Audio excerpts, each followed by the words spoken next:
네, 논주모연구소의 김상하 소장입니다. 한 며칠 추석 연휴 기간이어가지고 강좌를 좀 쉬었습니다. 여기 제목을 딱 보시면 아시겠지만 뭐라고 쓰여 있습니까? 니 맘대로 만들지 마세요 라고 적혀져 있죠. 니 맘대로 만들지 마세요. 요 설문지 만들기에서 가장 강조하고 싶은 부분이 바로 니 맘대로 만들지 말라는 소리입니다. 설문지 만들기도 일종의 원칙이 있죠. 요것도 원칙이 있습니다. 설문지 만들 때 그냥 내가 물어보고 싶은 거 아무거나 물어보면 되겠지라고 생각하면 오산입니다. 연구자가 제기한 연구 문제 또는 연구 가설을 검증할 수 있는 분석 기법이 적용이 된다면 그 적용된 기법에 맞도록 설문지가 구성이 돼야 됩니다. 질문 문항부터 시작해가지고 그 문항에 대한 응답을 어떻게 받아낼 것인가에 대한 방법도 다 원칙이 있습니다. 그러니까 제발 좀 마음대로 설문지를 만들지 마시기 바랍니다.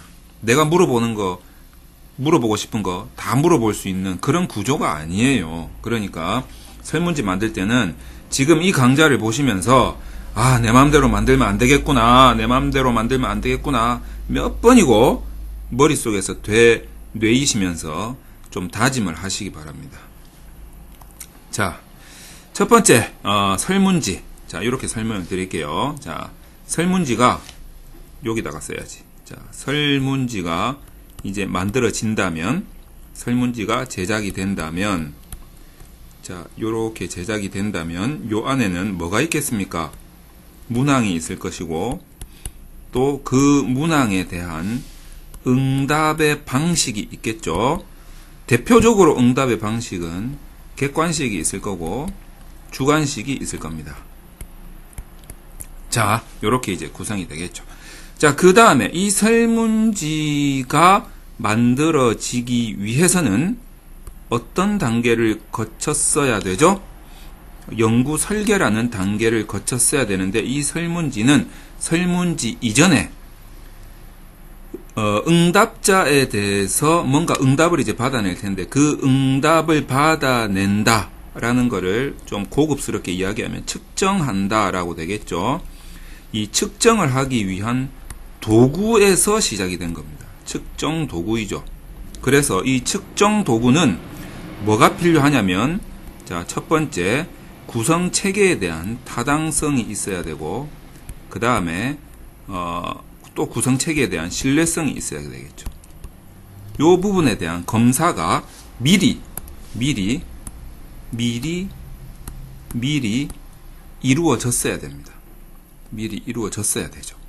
그래서 이 측정 도구를 이 타당성과 신뢰성을 맞추는 측정 도구를 개발하는 것이 매우 어렵다.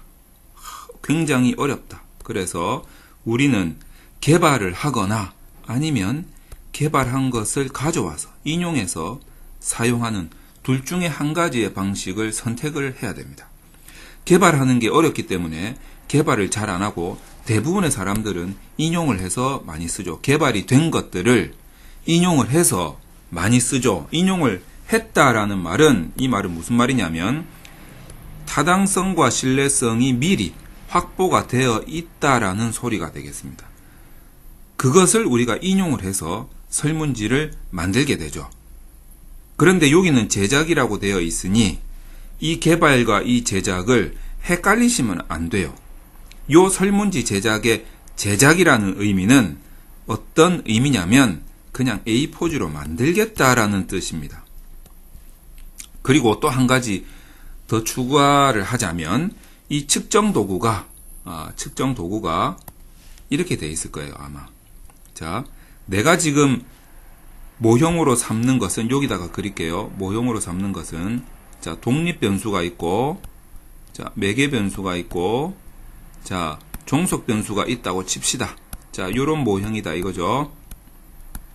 이 측정 도구라는 것은 독립 변수의 측정 도구, 매개 변수의 측정 도구, 종속 변수의 측정 도구 이렇게 각각 1, 2, 3, 1, 2, 3, 3개가 각각 측정 도구이겠지요. 그러면 설문지 제작이라는 것은 자 1번하고 2번하고 3번 측정 도구가 여기 해당되는 타당성과 신뢰성이 미리 확보가 된 것을 인용을 해온 이 세 개의 측정 도구에 해당되는 문항들이 적정한 응답 방식과 함께 이렇게 A4지 안에 다 들어가 있는 요 상태를 우리가 설문지 제작이라고 하는 거죠. 그러니까 측정 도구라는 것은 선행연구에서 선행연구 논문을 말하는 거겠죠. 선행연구 논문에서 자 1과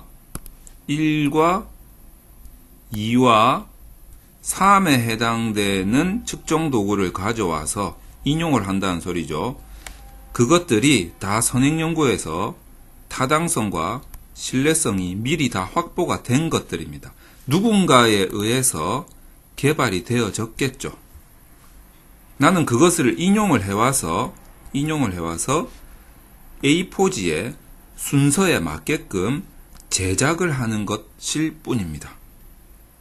그래서 설문지는 내 마음대로 문항을 만들 수 있는 구조가 아니다. 이것을 여러분들이 명심하셔야 됩니다. 자, 그리고 이 인용을 해올 당시에 우리가 또 주의해야 될 것은 여기서 또 한 가지, 우리가 이제 어떤 그 분석 기법을 적용을 했을 거란 말이죠. 분석 기법을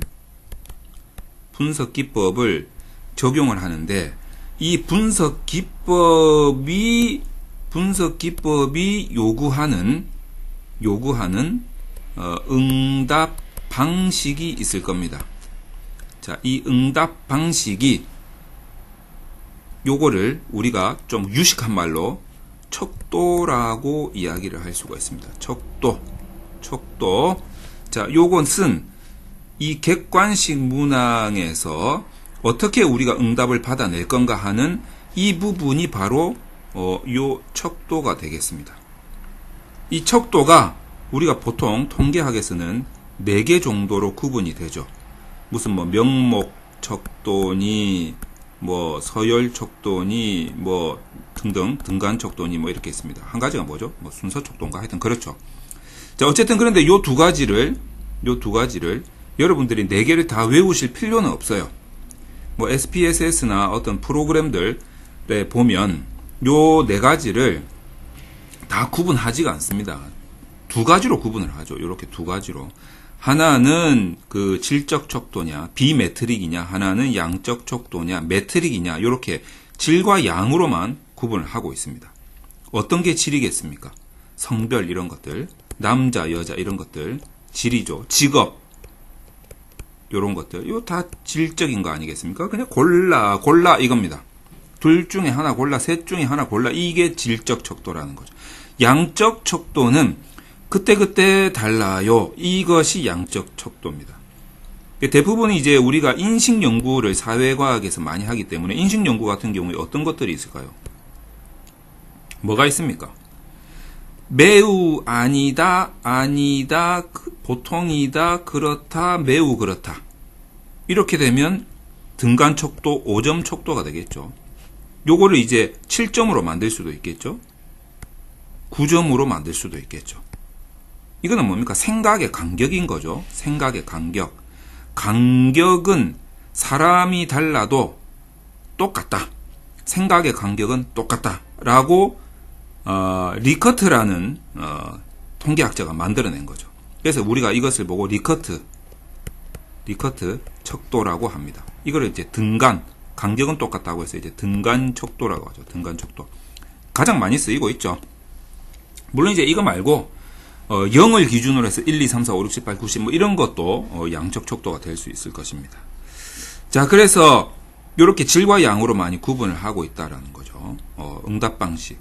분석 기법에서 요구를 하는 응답 방식이 질적 척도냐, 양적 척도냐에 따라서, 그리고 양적 척도라도 이렇게 등간 척도냐, 아니면은 뭐 100km, 200km, 뭐 5000m 뭐 이런 식으로 어마어마하게 그 숫자가 커지는 이런 양적 척도냐에 따라서 분석 기법이 요구하는 응답 방식이 어떨 때는 분석이 되기도 하고 어쩔 때는 안 되기도 하고 어쩔 때는 어떤 특정한 처리를 해줘야 되기도 하고 이런 식으로 달라진단 말이죠. 그러니까 우리가 이 측정 도구를 가지고 올 때, 이런 측정 도구를 가지고 올 때 기왕에 개발된 것을 인용해서 사용을 하는데 이 분석 기법이 요구하는 응답 방식에 맞는 척도로 구성된 그런 측정 도구를 선행 연구의 조사를 통해서 가져오자. 그래야 이걸로 설문지를 제작을 해서 응답을 받을 때 제대로 된 응답의 척도 형식의 데이터가 들어와서 우리가 이 분석 기법이 요구하는 대로 분석을 할 수가 있다라는 소리입니다. 복잡하죠? 설문지 내 마음대로 만들 수 있는 게 아니에요. 자, 그러면 이 분석 기법은 어디서 나왔습니까? 여러분이 제시한 연구 가설에서 나왔지. 그러지 않겠어요? 이 연구 가설에 가장 검증할 수 있는 적절한 분석 기법을 대입한 거 아니야. 그러니까 연구 가설하고 분석 기법은 세트로 많이 돌아가죠. 머릿속에서 세트로 같이 돌려야 돼. 그러면 이 연구 가설은 어디서 나왔는데? 선행 연구 조사에 의한 추론에서 나온 거 아닙니까? 그죠? 그러니까 여기까지도 세트로 돌아가야지. 여기까지도 머릿속에서 세트로 돌아가야 될 거 아니에요. 그 다음에 분석 기법에 맞는 측정 도구를 구하고 설문지 제작하는 것은 그 다음 일이고, 그렇잖아요. 그러니까 여러분들이 연구 가설을 정한다라고 했을 때, 연구 모형을 정한다라고 했을 때 여러분들은 어디까지 세트로 돌려야 돼? 선행 연구 조사부터 시작해서 분석 기법을 어떤 것까지 적용시킬 건가? 이 분석 기법에서 요구하는 응답 방식은 무엇이며 어떤 척도를 사용해야겠다 라는 것까지 세트로 머리 안에서 한꺼번에 돌아가야 돼요.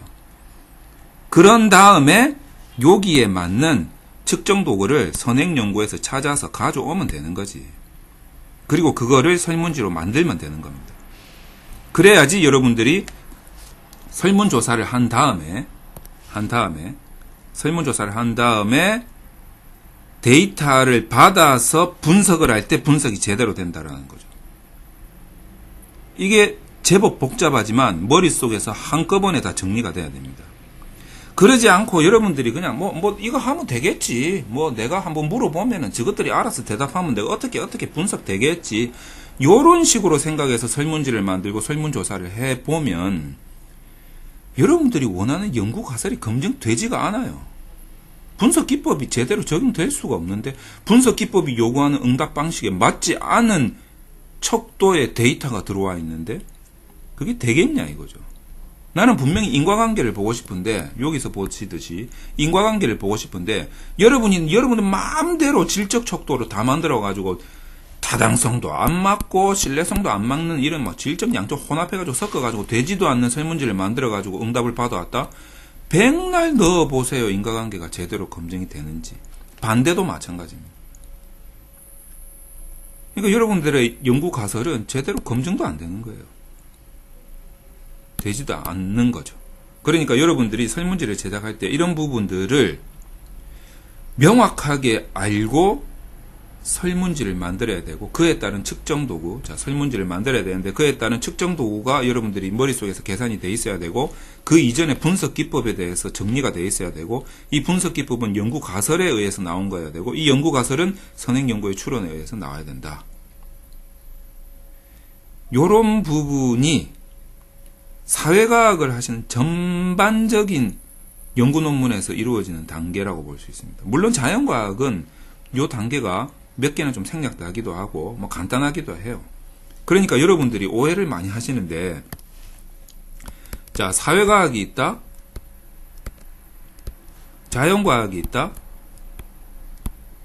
제가 봤을 때는 사회과학 논문 쓰는 게 더 어려워요. 물론 이제 자연과학은 그 이전에 미리 실험 조건이라든지 여러 가지 이제 뭐라고 해야 됩니까? 실험 여건도 있어야 되고 이런 부분에 대한 지식이 있어야 되겠죠. 기존에 알고 있는 기초과학에 대한 지식이라고 할까요? 기초과학에 대한 지식과 실험에 대한 지식이 있어야 가능합니다. 이런 지식만 있다 하면 자연과학이 굉장히 좋은 논문이 나올 수가 있는 거죠. 근데 이런 조건이나 지식을 모르면 자연과학 쓰기가 더 어려워지죠. 그런데 사회과학은 너무 추론할 게 많아요. 논리 이런 부분들, 로직 이런 부분들이 너무 빡세다라고 할 수 있죠. 그렇지 않으면은 사회과학은 다 뻔한 거거든. 그러니까 어지간히 논리적이지 않으면 그냥 다 고만고만한 거예요. 그냥 별로 차별화가 되지 않아요. 그래서 이런 부분들을 여러분들이 잘 알고 설문지를 제작을 할 때 염두에 두고 그렇게 설문지를 제작하시면 좋은 논문 쓰시는데 도움이 되실 거라고 생각합니다.